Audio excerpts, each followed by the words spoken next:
तो आप हमें बताइए। आप में से दो एक बच्चों ने मुझसे पूछा कि सर हमारे लिए भारत में जो मानसून आता है उसकी उत्पत्ति कैसे होती है वो बता दीजिए। तो उसके लिए सबसे पहले ज़रूरी है कि मैं आपके लिए भारत का नक्शा बनाऊं और उसके बाद मैं आपको बताऊं कि भारत में मानसून की उत्पत्ति किस तरह से होती है। लगभग हमारा नक्शा कुछ भारत का इसी तरह का है। 2 मिनट में आप ज़रा ये नक्शा कंप्लीट कर लूँ, उसके बाद आप लोगों के लिए आपकी जो भी प्रॉब्लम है वो क्लियर करता हूँ।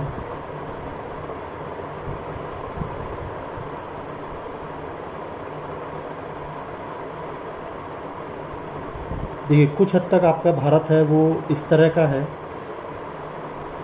यहाँ पर हम आपके लिए बताएंगे कि भारत में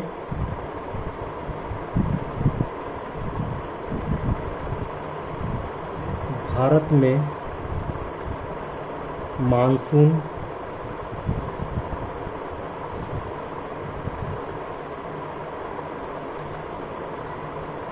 की उत्पत्ति कैसे होती है।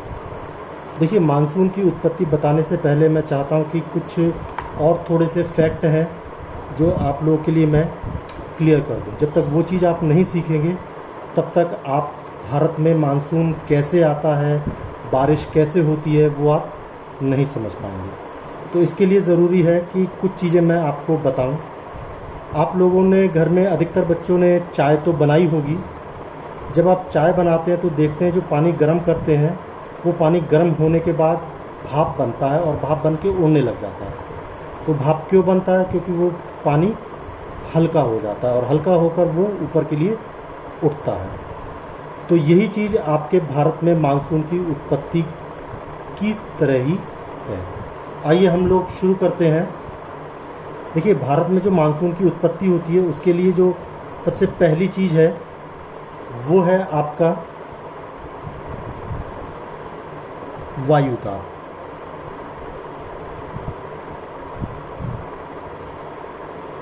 देखिए वायुदाब हमेशा दो तरह का होता है। एक होता है उच्च वायुदाब और दूसरा होता है निम्न वायुदाब। ठीक है। जब कोई भी चीज़ गर्म होती है, जब कोई भी चीज़, यहाँ पर हम आपको बताते हैं सबसे पहले निम्न वायुदाब। जब हवा गर्म होगी तो कैसी होगी? हल्की होगी। और जब हल्की होगी तो कैसी होगी? आपकी ऊपर उठेगी। ठीक है। दूसरा होता है आपका उच्च वायुदाब। जब हवा ठंडी होगी तो कैसी होगी? भारी होगी। और जब भारी होगी तो कैसे क्या करेगी? नीचे बैठेगी।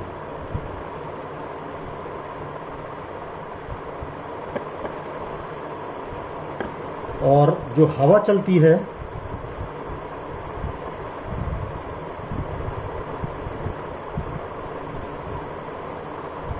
वो हमेशा उच्च वायुदाब से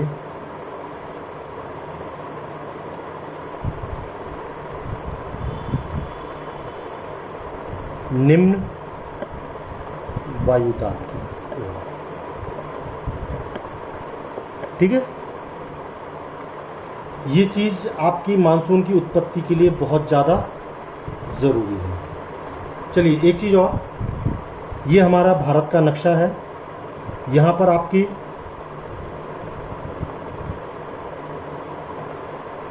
बंगाल की खाड़ी है और यहाँ पर आपका अरब सागर है।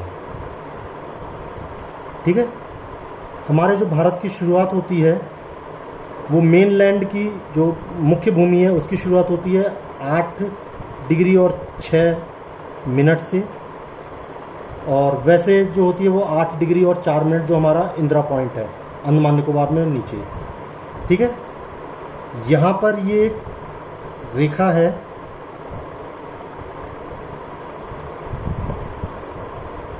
ये आपका 0 डिग्री अक्षांश है, जिसे आप लोग जानते हैं भूमध्य रेखा के नाम से। ठीक है, अच्छा, इसके लिए एक चीज़ और है जो मानसून के लिए जिम्मेदार है, वो है हमारा सूर्य की गर्मी, यानी कि सूर्य जो हमारा उत्तरायण और दक्षिणायन होता है। चलिए वो भी मैं आपके लिए थोड़ा सा बता देता हूँ। वैसे तो हमारे सौरमंडल में सूर्य और 9 ग्रह हैं, 8 ग्रह हैं, पृथ्वी उनमें से एक है, और सभी ग्रह सूर्य के चारों तरफ चक्कर लगा रहे हैं। लेकिन यहाँ पर हम आपकी सरलता के लिए बताएंगे कि जैसे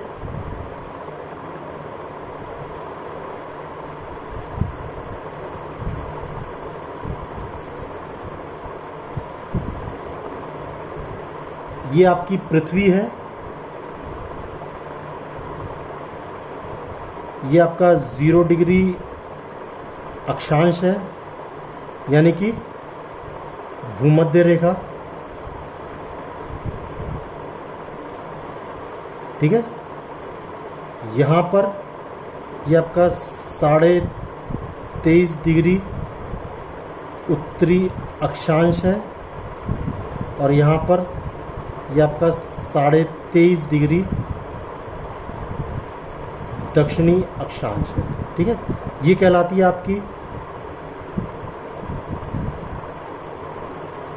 कर्क रेखा, और ये कहलाती है आपकी मकर रेखा। ठीक है,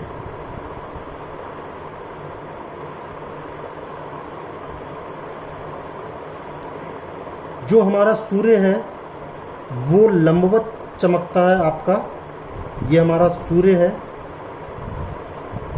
वो चमकता है भूमध्य रेखा पर लंबवत साल भर, ये कहलाता है ITCZ। ठीक है, लेकिन क्योंकि हमारी पृथ्वी 23.5 डिग्री झुकी हुई है, इसलिए ये ITCZ ये उत्तर और दक्षिण के लिए खिसकता रहता है।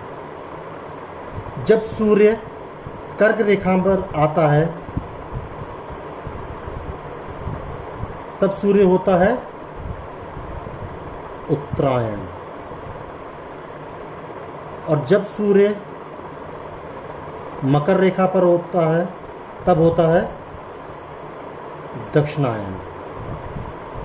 तो ये कुछ चीज़ें हैं जो बहुत ज़्यादा ज़रूरी है। अच्छा, एक बात, जो हमारी कर्क रेखा है वो हमारे भारत को लगभग बिल्कुल ही बीच से 2 भागों में काटती है।